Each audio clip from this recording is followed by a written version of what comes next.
Civil's Fundamentals. Building strong minds with stronger fundamentals. Hello everyone and welcome to Civil's Fundamentals. Today we will be starting Marx's theory of stratification. तो जहाँ functionalist structural functionalist जैसे division mode stratification को necessary और functional समझते हैं, वहीं पे Marxist perspective बिल्कुल उल्टा है। मार्क्सिस्ट के लिए स्ट्रैटिफिकेशन एक डिविसिव फोर्स है, एक ऐसी सिस्टम जो इनइक्वालिटी और एक्सप्लॉइटेशन पे बेस्ड है और इसका रूट कॉज है क्लास कॉन्फ्लिक्ट। ठीक है, तो मार्क्स के अकॉर्डिंग क्लास क्या होता है? मार्क्स के अकॉर्डिंग क्लास एक सोशल ग्रुप है जो अपने relation to means of production के बेसिस पे डिफाइंड होता है। Relation to means of production के बेसिस पे कैसे डिफाइंड होता है? एक रूलिंग क्लास होती है, इसका रिलेशन क्या होता है मीन्स ऑफ प्रोडक्शन के साथ? कि ये उनको ओन करते हैं। मीन्स ऑफ प्रोडक्शन क्या? जैसे फैक्ट्री, लैंड, कैपिटल, ये तो ये मीन्स ऑफ प्रोडक्शन के साथ इनका रिलेशन है, ये ओनर है उसके। और एक होता है सब्जेक्ट क्लास, ये अपना लेबर बेचते हैं क्योंकि इनके पास वो मीन्स ऑफ प्रोडक्शन नहीं होते, तो ये ओनर होते हैं, ये वर्कर होते हैं, ये हैव्स होते हैं, ये हैव नॉट्स होते हैं। ये रूलिंग क्लास है, ये सब्जेक्ट क्लास है, या ये बुर्ज आगे जाके कैपिटलिस्ट में हम देखेंगे। अगर हम एंशिएंट सोसाइटी में देखते हैं तो ये मास्टर्स होते हैं, ये स्लेव्स होते हैं। फ्यूडल सोसाइटी में देखते हैं तो ये लॉर्ड्स होते हैं, ये सर्फ होते हैं। और कैपिटलिस्ट सोसाइटी में हम देखते हैं कि ये बुर्जुआजी होते हैं और ये प्लोरिटरेट होते हैं। और मार्क्स के अकॉर्डिंग सिर्फ एक प्रिमिटिव कम्युनिज्म एक ऐसी स्टेज थी जो क्लासलेस स्टेज थी। और आगे जाके यहाँ पर पहले प्रिमिटिव कम्युनिज्म था, उसके बाद एंशिएंट सोसाइटी आएगी, उसके बाद आपकी फ्यूडल सोसाइटी आई, उसके बाद कैपिटलिस्ट सोसाइटी चल रही है अभी। अब इसके बाद सोशलिस्ट सोसाइटी आएगी और फिर कम्युनिस्ट सोसाइटी आएगी। तो ये जो प्रिमिटिव कम्युनिज्म है, प्रिमिटिव कम्युनिस्ट सोसाइटी थी, ये क्लासलेस थी। और जो ये वाली सोसाइटी आएगी communist society after socialist society, ये क्लासलेस होगी। ये हल्का फुल्का रिवीजन करा रही हूँ क्योंकि डिटेल में करा चुके हैं, तो जिसको देखना है डिटेल में वो वहाँ पर देख सकते हैं। ठीक है, तो प्लोरिटेरिएट और बुर्जुआस, ये क्या कहते हैं कि कैपिटलिस्ट स्टेज में जो प्लोरिटेरिएट और बुर्जुआस होते हैं, इनके इंटरेस्ट अपोजिट होते हैं। वर्किंग क्लास को बहुत ज़्यादा एक्सप्लॉइट किया जाता है। ठीक है, और जब वर्किंग क्लास अपने एक्सप्लॉइटेशन को समझ जाएगी तो रिवोल्ट होगा और रेवोल्यूशन के थ्रू मीन्स ऑफ प्रोडक्शन को वो सीज करेगी। जब वो मीन्स ऑफ प्रोडक्शन को वर्किंग क्लास सीज करेगी तो सोशलिस्ट स्टेज आएगी और बाद में कम्युनिस्ट स्टेज आएगी, कम्युनिस्ट सोसाइटी आएगी जहाँ कोई क्लास नहीं होगा, सब कुछ कलेक्टिव ओनरशिप में होगा। ठीक है, और जो रेवोल्यूशन का पहला स्टेप होगा वो होगा क्लास कॉन्शियसनेस। तो इनिशियली वर्कर्स होते हैं क्लास इन इटसेल्फ, मतलब एक इकोनॉमिक ग्रुप जो बस एक्सप्लॉइट हो रहा है। जैसे जैसे अवेयरनेस बढ़ती रहेगी वो क्लास फॉर इटसेल्फ होगा, यानी एक पॉलिटिकल एक्टर जो अपने राइट्स के लिए लड़ेगा, तभी वो सिस्टमैटिक चेंज ला सकता है। ठीक है, तो ये चीजें हमने देखी थी। अब हमें ये सिर्फ एक रिवीजन था, अगर नहीं समझ आया, सब कुछ ऊपर से गया, तो मार्क्सिस्ट थ्योरी पहले देख लेना। ठीक है, अब एक चीज याद रखनी है कि मार्क्स ने कभी स्ट्रैटिफिकेशन की थ्योरी नहीं दी। मार्क्स ने सिर्फ इक्वालिटी और इनइक्वालिटी पढ़ी थी। इक्वालिटी मार्क्स के हिसाब से प्रिमिटिव कम्युनिज्म में थी और बाद में कम्युनिस्ट सोसाइटी जो बनेगी रेवोल्यूशन के बाद उसमें होगी। ठीक है, यहाँ पर एकदम इक्वालिटी रहेगी। और इनइक्वालिटी में वो बताते हैं कि इनइक्वालिटी क्यों होती है, ड्यू टू क्लास। क्लास में हैव्स होते हैं और हैव नॉट्स होते हैं और एक्सप्लॉइटेशन वगैरह चलता है। तो इस वजह तो मार्क्सिस्ट मेड दिस डिस्टिंक्शन, जो मार्क्सिस्ट है उन्होंने ये जो डिस्टिंक्शन था इनइक्वालिटी का जो मार्क्स ने दिया था उसको मार्क्सियन थ्योरी ऑफ स्ट्रैटिफिकेशन दे दिया। जबकि मार्क्स ने कभी स्ट्रैटिफिकेशन यूज नहीं किया था, उन्होंने एक इनइक्वालिटी बताई थी कि क्लास की वजह से इनइक्वालिटी होती है, हैव्स और हैव नॉट्स। और मार्क्सिस्ट ने इस डिस्टिंक्शन को मार्क्सिस्ट थ्योरी ऑफ स्ट्रैटिफिकेशन बता दिया। ठीक है, तो ये हमेशा याद रखना है कि मार्क्स ने इनइक्वालिटी बताई थी, स्ट्रैटिफिकेशन नहीं बताया था उन्होंने कभी। स्ट्रैटिफिकेशन इवन उन्होंने यूज भी नहीं किया था। ठीक है, सो मार्क्सिस्ट के अकॉर्डिंग जो कोर है स्ट्रैटिफिकेशन का वो क्या है?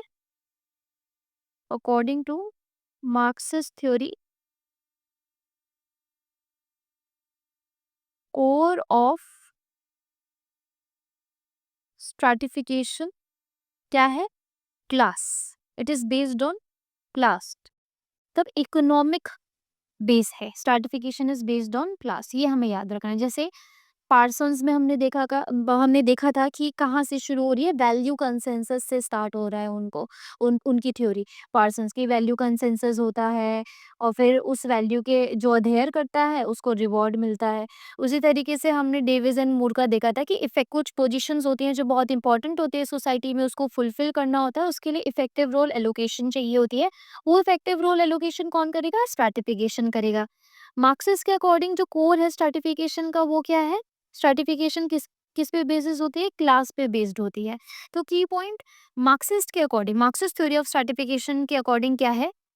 पहला ये कहते हैं stratification is dysfunctional unlike structural functionalism. Marxist believes stratification produces inequality and any form of inequality is undesirable and harmful. दूसरा ये क्या कहते हैं? वो लोग क्या कह रहे थे कि स्ट्रैटिफिकेशन फंक्शनल है। मार्क्सिस्ट क्या कह रहे हैं? स्ट्रैटिफिकेशन डिसफंक्शनल है।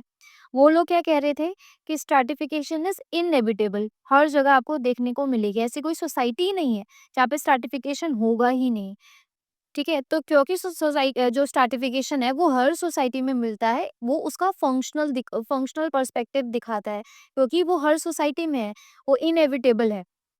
तो अगर वो हर सोसाइटी में है तो मतलब कुछ ना कुछ उसका फंक्शनल इंपॉर्टेंस तो है ही। ये फंक्शनलिस्ट कहते थे। मार्क्सिस्ट क्या कहेंगे? Stratification is not inevitable. क्यों? Example, primitive societies no stratification, communist societies ideal है, नो स्ट्रैटिफिकेशन। ठीक है, तो stratification is seen as historical situated but it is not permanent. Communist society में स्ट्रैटिफिकेशन होगा ही नहीं कुछ। फिर तीसरा क्या है? Stratification is based on class only. Entire stratification system is seen as class based. Class is determined by one's relation to means of production. कि क्या रिलेशन है? जैसे रूलिंग क्लास, इनका रिलेशन क्या है मीन्स ऑफ प्रोडक्शन के साथ? Means of production क्या होते हैं? लैंड, लेबर और आपके मशीन्स, कैपिटल, ये सारा चीजें मीन्स ऑफ प्रोडक्शन है। तो इनका रिलेशन, अगर कोई इनको ओन कर रहा है तो वो ओनर होगा, है ना? जो ओन नहीं कर रहा है, जो वहाँ काम कर रहा है, अपनी लेबर बेच रहा है, वो वर्कर होगा। तो class is determined by one's relation to means of production. तो ये पूरी थ्योरी है मार्क्स की, सिर्फ इतनी सी थ्योरी है, और जब आएगा तो यही लिखना है, वो सारी कहानी नहीं बतानी। एंशियंट से प्रिमिटिव, ओ सॉरी, एंशियंट से आपका फ्यूडल, फ्यूडल से कैपिटलिस्ट, वो कहानी नहीं बतानी, यहाँ से शुरू करनी है, यहाँ से शुरू करनी है और आगे जो मैं बता रही हूँ वो करना है। ठीक है, अब इतना लिखने के बाद क्रिटिसिज्म तो होगा ही मार्क्सिस्ट थ्योरी का। चलो, तो क्या क्रिटिसिज्म है कि कार्ल मार्क्स की थ्योरी जो है उसने क्लास और इकोनॉमिक एक्सप्लॉइटेशन का को स्ट्रैटिफिकेशन का मेन बेस बताया। ठीक है, लेकिन सोशियोलॉजिस्ट क्या कहते हैं कि stratification is not always dysfunctional. यहाँ पर आप किसको लिखोगे? यहाँ पे आप पार्सन्स को लिख सकते हो, डेविस एंड मूर को लिख सकते हो। ये क्रिटिसाइज करोगे ना, यहाँ पर इसका कोर पॉइंट क्या है कि स्ट्रैटिफिकेशन डिसफंक्शनल है, इसको तुम्हें क्रिटिसाइज करना है, तो तुम क्या लिखोगे कि स्ट्रैटिफिकेशन डिसफंक्शनल नहीं है और not always it is dysfunctional. तो किसका पर्सपेक्टिव लिखोगे? फंक्शनलिस्ट का पर्सपेक्टिव लिखोगे, है ना? तो मार्क्सिस्ट बोलते हैं कि स्ट्रैटिफिकेशन डिसफंक्शनल है, इनइक्वालिटी क्रिएट करती है, लेकिन रियलिटी में कुछ लेवल तक अगर हम देखें तो इनइक्वालिटी नेसेसरी भी होती है, स्पेशली काहे के लिए? एफिशिएंसी और मोटिवेशन के लिए। जब सोसाइटी में कुछ हाई स्किल्ड रोल्स होते हैं, जैसे डॉक्टर्स हैं, इंजीनियर्स हैं, साइंटिस्ट है, तो उन्हें प्रिपेयर करने में ज़्यादा एफर्ट लगता है, और सबको अगर सेम रिवॉर्ड मिलेगा तो किसी के अंदर मोटिवेशन कैसे रहेगा? ठीक है, तो फंक्शनलिस्ट जैसे डेविस एंड मूर बोलते हैं कि स्ट्रैटिफिकेशन का एक पॉजिटिव रोल भी है, वो हेल्प करता है राइट पर्सन को राइट रोल में प्लेस करने के लिए। Effective role allocation indirectly. फिर दूसरा, स्ट्रैटिफिकेशन इज इनएविटेबल। ये लोग ये कह रहे हैं, ये लोग क्या कह रहे हैं कि स्ट्रैटिफिकेशन इज नॉट इनएविटेबल। ठीक है, क्योंकि मार्क्स ने बोला कि क्लासलेस सोसाइटी होती है, होगी, जैसे कम्युनिज्म है, ये पॉसिबल है। तो लेकिन सोशियोलॉजिस्ट क्या कहेंगे कि कोई भी नॉन सोसाइटी ऐसी नहीं मिली कि जहाँ स्ट्रैटिफिकेशन बिल्कुल एब्सेंट हो। इवन कम्युनिस्ट सोसाइटी जैसे यूएसएसआर है, चाइना है, वहाँ भी पावर और प्रिविलेज का डिस्ट्रीब्यूशन अनइक्वल था। पार्टी लीडर्स के पास ज़्यादा रिसोर्सेज और कंट्रोल था। तो कहना ये कि सोसाइटी कंप्लीटली क्लासेस या स्ट्रैटिफिकेशन फ्री हो सकती है, ये यूटोपियन आइडिया है, प्रैक्टिकली रियलिस्टिक नहीं है। ठीक है। फिर तीसरा, मोनोकॉजल एक्सप्लेनेशन। मार्क्सिस्ट थ्योरी का एक मेजर लिमिटेशन ये है कि सिर्फ एक कॉज, जो कि है इकोनॉमिक क्लास पे वो फोकस कर रहा है। ठीक है, ये मेजर लिमिटेशन है। बल्कि सबसे पहले तो तुम यही लिखना क्रिटिसिज्म में मॉडर्न सोशियोलॉजिस्ट बोलते हैं कि स्ट्रैटिफिकेशन मल्टी डायमेंशनल होता है। ये कास्ट के बेसिस पे भी हो सकता है, स्पेशली इंडिया में, जेंडर के बेसिस पे भी हो सकता है, रेस के बेसिस पे भी हो सकता है, एथनिसिटी के बेसिस पे भी हो सकता है, रिलीजन के बेसिस पे भी हो सकता है, रीजन के बेसिस पे भी हो सकता है, लैंग्वेज के बेसिस पे भी हो सकता है, और तुम सिर्फ एक कॉज दे रहे हो। ठीक है, तो इकोनॉमिक क्लास एक इम्पॉर्टेंट फैक्टर है, लेकिन पूरा पिक्चर नहीं बताता। फॉर एग्जाम्पल, एक अपर क्लास वुमेन भी जेंडर डिस्क्रिमिनेशन फेस कर सकती है वो अपर क्लास। ठीक है, हैव्स है वो एक तरीके से। मार्क्स क्या कह रहा है कि भाई जो हैव्स होते हैं उन उन लोगों के पास वो डिस्क्रिमिनेशन फेस नहीं करते, वो एक्सप्लॉइट करते हैं। लेकिन हम देखते हैं कि अपर क्लास वुमेन भी जेंडर डिस्क्रिमिनेशन फेस करती है। एक रिच दलित को भी कास्ट बेस्ड एक्सक्लूजन होता है। तो इसलिए इंटरसेक्शनैलिटी का कॉन्सेप्ट इंपॉर्टेंट हो गया है, जहाँ मल्टीपल फैक्टर्स साइमल्टेनियसली ऑपरेट करते हैं। तो कंक्लूजन में मार्क्सिस्ट थ्योरी ने हमें इनइक्वालिटी और एक्सप्लॉइटेशन को समझने का एक पावरफुल टूल तो दिया है, लेकिन आज के कॉम्प्लेक्स डाइवर्स सोसाइटीज को समझने के लिए मल्टी लेयर्ड अप्रोच अडॉप्ट करनी पड़ती है। सिर्फ इकोनॉमिक लेंस काफी नहीं है। ठीक है, तो मार्क्सिस्ट थ्योरी तुम स्टार्ट करोगे यहाँ से, ये थ्योरी पे तुम स्टार्टिंग में लिखोगे, ये सब मत लिखना, ये क्लास ये सब नहीं लिखना। ठीक है, यहाँ से तुम स्टार्ट करोगे, क्रिटिसिज्म करोगे, जनरल क्रिटिसिज्म तुम इस तरीके से करोगे, फिर तुम एक और थिंकर लिखोगे, राल्फ डेरेंडोज। ठीक है, तो वैल्यू एडिशन होगा। कुछ बच्चे सिर्फ इतना क्रिटिसाइज करके निकल जाएंगे, बट तुम्हें एक दो थिंकर्स और लिखने हैं। ठीक है, चलो। राल्फ एरेनडॉर्फ क्या कहते हैं, ये भी क्रिटिसाइज एक तरीके से कर रहे हैं, क्रिटिसाइज नहीं लेकिन और पर्सपेक्टिव ऐड करेंगे। ये क्या कहते हैं कि class conflict is no longer binary. इन्होंने ये माना कि सोसाइटी में कॉन्फ्लिक्ट आज भी है, लेकिन मॉडर्न कैपिटलिस्ट सोसाइटी में मास का जो रिजिड दो क्लास मॉडल है, टू क्लास मॉडल, बुर्जुआ और प्लोरिटेरिएट, ये अब रेलिवेंट नहीं रहा। क्यों नहीं रहा रेलिवेंट? ये बुर्जुआ और प्लोरिटेरिएट वाला, वो कहते हैं because of decomposition of capital and labour. कितना ब्यूटीफुल पॉइंट है, प्लीज लिखना। और ढूंढ ढूंढ के बनाती हूँ नोट्स में, प्लीज लिखना इसको। ठीक है, तो मार्क्स के टाइम पे 19th सेंचुरी में सोसाइटी में लोग क्लियरली दो कैटेगरीज में डिवाइड थे। या तो कैपिटल ओन करते थे, या वो लेबर बेचते थे। जो कैपिटल ओन कर रहा था वो बुर्जुआसी था, जो लेबर बेच रहा था वो प्लोरिटेरियट था। ये थी 19th सेंचुरी की बात। 20th सेंचुरी ऑनवर्ड्स डेरेंडॉर्फ कहते हैं ये डिवीजन कॉम्प्लेक्स हो गया है। आज जो कैपिटल है वो किसी एक इंडिविजुअल के पास नहीं है, बल्कि बहुत लोगों के बीच डिस्ट्रीब्यूट हो गई है, जैसे शेयर होल्डर्स। ठीक है, share holders in public companies. इसका मतलब है कि अब कोई एक बड़ा कैपिटलिस्ट नहीं है, बल्कि थाउजेंड्स ऑफ लोग मिलके कैपिटल को ओन करते हैं। पहला तो वो ये कहते हैं कि भाई डी ये जो कैपिटल है ये डिकम्पोज हो गया है। दूसरा वो कहते हैं कि लेबर भी डिकम्पोज हो गया है, कि अब लेबर, सॉरी इसी का ही पॉइंट है, लेबर भी यूनिफॉर्म नहीं रहा। आज के टाइम में काफी लोग मैनुअल वर्कर्स नहीं है, पर उनके पास अथॉरिटी होती है, ठीक है? जैसे पहले उसने क्या कहा था, मार्क्स ने क्या कहा था कि भाई 2 ही लोग हैं, जो ओन कर रहा है वो ओनर, कैपिटलिस्ट, और जो काम कर रहा है वो वर्कर। ये क्या कह रहा है, डिकम्पोज़ हो गए हैं कि एक कोई ओनर नहीं है, शेयर होल्डर हैं बहुत सारे, और फिर मिलके वो कैपिटल को ओन कर रहे हैं। तो ऐसा तो कोई एक बुर्जुआसी तो है नहीं कोई यहाँ पे। फिर दूसरा वर्कर के लिए वो क्या कहता है कि एक वर्कर्स होते हैं। तो यहाँ पर ये डेरेनडॉफ के कह रहे हैं कि लेबर भी यूनिफॉर्म नहीं रहा, क्योंकि अब काफ़ी लोग सिर्फ मैनुअल वर्कर्स नहीं है, ये काफ़ी वर्कर्स के पास अथॉरिटी भी है। जैसे मैनेजर, एडमिनिस्ट्रेटर, सुपरवाइजर्स, ये लोग कैपिटल ओन नहीं करते, है तो ये वर्कर, पर वर्कर विद अथॉरिटी है ये, इनके पास कंट्रोल है, कमांड है लोअर लेवल वर्कर्स पर, तो इनके पास पावर भी होती है। तो पहला तो उन्होंने क्या बोला कि भाई 2 क्लास रिजिड मॉडल अब नहीं रहा, क्यों? क्योंकि decomposition of labour and decomposition of labour, ये एक पॉइंट देकर ही पूरी मार्क्स की थ्योरी गिरा दी राल्फ डेरेनडॉर्फ ने। चलो, वैसे आगे भी है, वो भी लिखना ही पड़ेगा। नेक्स्ट, तो पहला पॉइंट मतलब ये पॉइंट भी बहुत सही है, अगर क्रिटिसाइज़ करना पड़ा कभी मार्क्स को तो, ठीक है? आज के रेलेवेंस के अगर एग्ज़ाम्पल भी देना हो, कंटेम्परेरी रेलेवेंट का, तो ज़रूर लिखना इसको।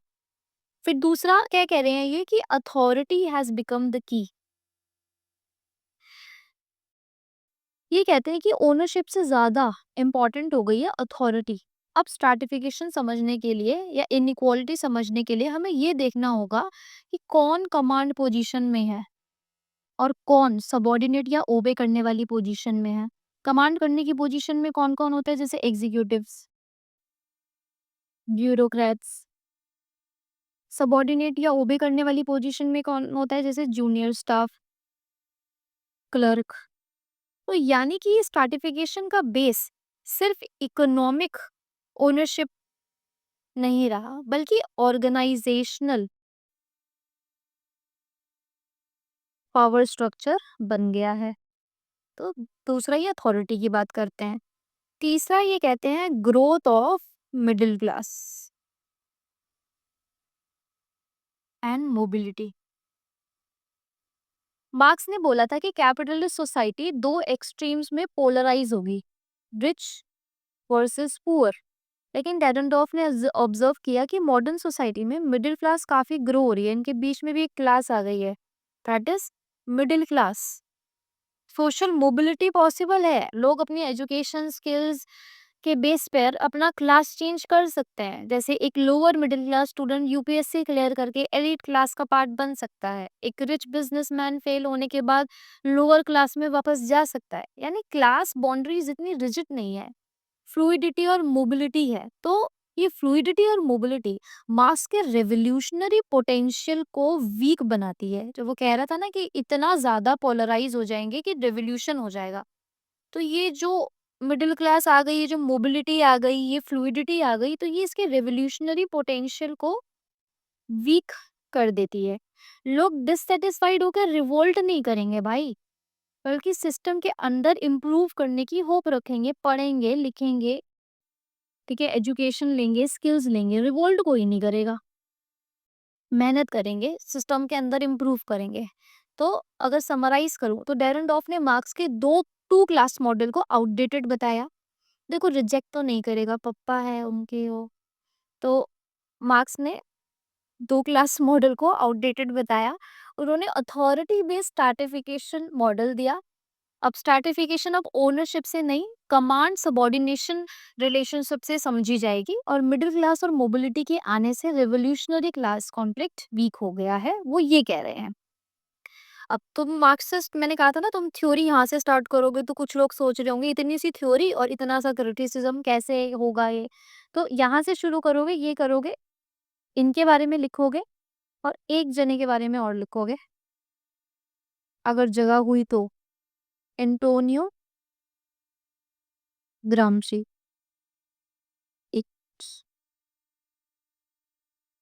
एंटोनियो ग्राम्सी, ठीक है।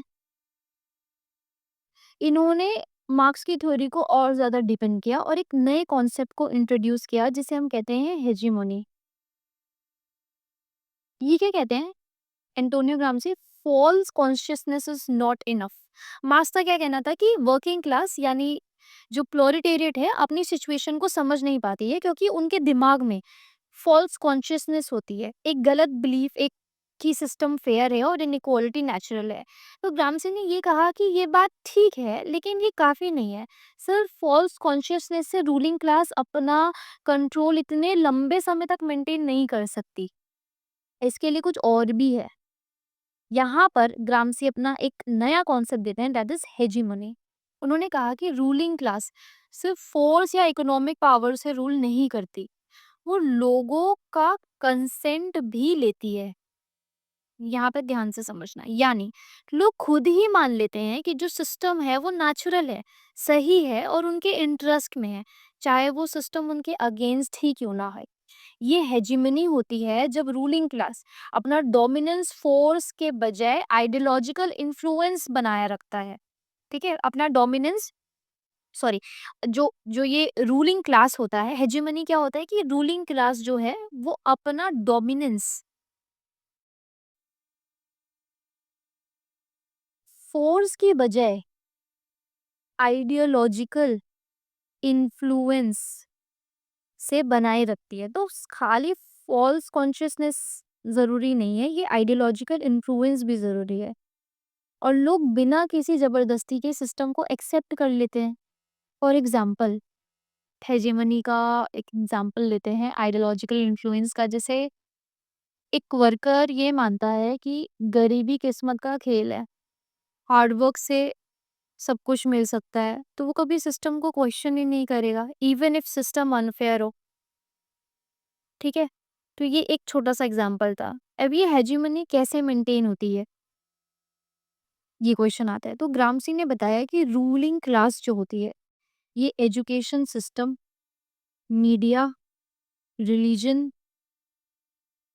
इनके जैसे आइडियोलॉजिकल इंस्टीट्यूशन के थ्रू रूलिंग आइडियाज को स्प्रेड करते हैं। जैसे स्कूल लोगों को डिसिप्लिन और हायरार्की के लिए ट्रेन करता है, मीडिया उन नैरेटिव्स को प्रमोट करता है जो रूलिंग क्लास के इंटरेस्ट में होते हैं, रिलीजन लोगों को ये सिखाता है कि दुनिया का दुख भगवान की मर्जी है, इसलिए वो रिवोल्ट नहीं करते। तो इस तरीके से ये कुछ एग्जांपल्स हैं। ये मैंने आप लोगों को एंटोनियो ग्राम्सी बहुत पहले कराया था, स्टार्टिंग के लेक्चर्स में, थिंकर्स से पहले। शायद नोट्स भी दिए हैं मैंने, वहाँ से आप इसको डिटेल में समझ सकते हैं।